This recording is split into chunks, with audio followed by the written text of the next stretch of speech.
पुराणों में उल्लेख आता है कि इस दिन बाल काटे, इस दिन नाखून काटे, वरना अकाल मृत्यु हो सकती है या ये अशुभ हो सकता है। तो इसका भी क्या जो वास्तविक स्वरूप है वो कुछ और है? कहाँ लिखा हुआ है ये? पुराणों में, शिव महापुराण में।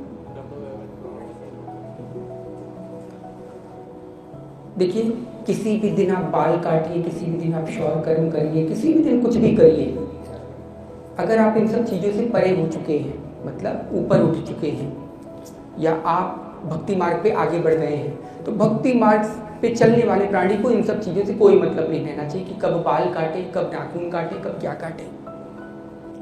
लेकिन जो व्यक्ति, जो जीव अभी मायाबद्ध है या माया में फंसा हुआ है, या जो राग द्वेष काम क्रोध लोभ मोह इत्यादि में फंसा हुआ है प्रपंचों में, तो उनको इस बात पर लाने के लिए कि भाई इस दिन केवल और केवल तुम्हें बस हफ्तों में से बस एक दिन बता दिया गया कि इस दिन शौर्य कर्म करना, इस दिन नाखून काटना, इस दिन वो करना, ताकि अन्य जगहों पे तुम्हारी आसक्ति न बन पाए और एकमात्र भगवान का चिंतन तुम करते रहो। बस इसीलिए बताया गया। और नहीं इससे कोई किसी की मृत्यु होती है, नहीं नाखून काटने से किसी की हानि कोई होती है, नहीं कुछ होता है। सिर्फ हिंदू धर्म में ही क्यों हानि होती है, पूरे विश्व के सभी समस्त जीवों को क्यों नहीं हानि होती? आप अंग्रेजों में जाएंगे, वहाँ तो दिन भर वो बाल सब काटते रहते हैं, कंटिन्यूस काटते रहते हैं। तो इसका क्या प्रभाव पड़ता है? इसका प्रभाव कुछ नहीं पड़ता। बस ये है कि थोड़ी बहुत चीज़ें इसमें ऐड इसलिए की जाती है कि मनुष्य लोक लाज भय डर संकोच ये सब दिखा करके मनुष्य को इस मार्ग पर लाया जाए और उनको किसी भी तरह इन जो ये राग द्वेष काम क्रोध इत्यादि में फंसे हैं उनको वहाँ से छुड़ा करके इधर की तरफ मोड़ा जाए। ठीक है। लेकिन जो भक्ति मार्ग के अनुयायी हैं उनको इन सब चीज़ों को मानने की कोई आवश्यकता नहीं है। सिर्फ एकमात्र उनके लिए बस एक है, प्रेम ही सर्वोच्च। कर्म की चीज़ें हैं, विधि निषेध का पालन वही लोग करते हैं जिनका अभी कर्मों से आसक्ति नहीं हटी है। ठीक है। 9 योगेश्वर थे। 9 योगेश्वर जानते नहीं जानते होंगे, जिसके नाम पे ये भरत पड़ा है, भारत पड़ा है ना। भारत राजा नाभ थे, एक राजा नाभ के पुत्र थे भगवान ऋषभ देव।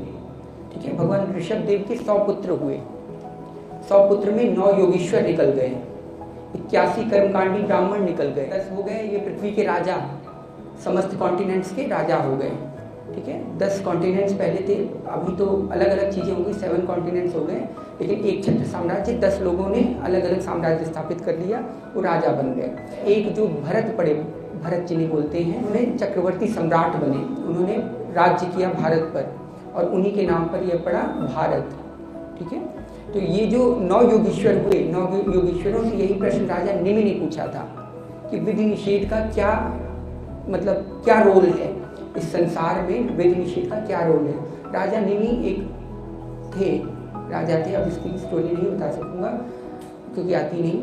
राजा निमि ने 9 योगेश्वरों से एक प्रश्न पूछा था कि महाराज ये बताइए कि विधि निषेध का हम क्यों पालन करें या क्या पालन करना आवश्यक है। तो उन्होंने यही बताया था। उन्होंने कहा था राजन देखो, जिसमें से कवि नाम के योगेश्वर ने बताया कि देखो राजन, ये जो जीव है ना, मायाबद्ध जीव जो कर्मों में फंसे पड़े हैं, जिनकी आसक्ति अभी कर्मों से नहीं छूटी है, अभी वो उसी में फंसे हैं। कर्म ही पूजा है, ये बच्चों का पेट पालना, अपना पेट पालना हमारे बिना कुछ नहीं हो सकता, ये ब्रह्मांड हमारे बिना चल नहीं सकता, या हमारा कर्म ही पूजा है, या टिफिन बनाना हमारा कर्म है, या जो है कपड़े धोना हमारा कर्म है। ये जो कर्म पूजा वाले सिद्धांत को जो मानते हैं ना, ये उनके लिए है जिनकी आसक्ति बेचारे जो अभी गधे स्वरूप हैं और जिनकी आसक्ति अभी हटी नहीं है, उनके लिए विधि निषेध बताया जाता है कि भाई तुम ये करो, ये न करो, ये करो, ये न करो, क्योंकि अगर विधि निषेध नहीं होगा तो क्या होगा, पापाचार बढ़ जाएगा, संसार में पापाचार बढ़ जाएगा। लोग अपने कर्मों में आसक्त होकर के गलत कर्म करने लगेंगे क्योंकि उन्हें पता ही नहीं कौन सही कौन गलत है। तो उसमें विधि निषेध का पालन करवाया जाता है ऐसे लोगों को। बाकी का जो भक्ति मार्ग का अनुयायी है, जो भक्ति मार्ग में प्रवेश कर गया है या जो भक्ति मार्ग पर चल पड़ा है, उसको किसी भी विधि निषेध की आवश्यकता नहीं होती है। इसीलिए 2 भक्ति होती है ना, पहला होता है वैधि भक्ति जिन्हें बोलते हैं विधिवत भक्ति, विधि के अनुसार भक्ति करना। दूसरी होती है रागानुगा भक्ति। तो हम किसके हैं, रागानुगा भक्ति के अनुयायी हैं।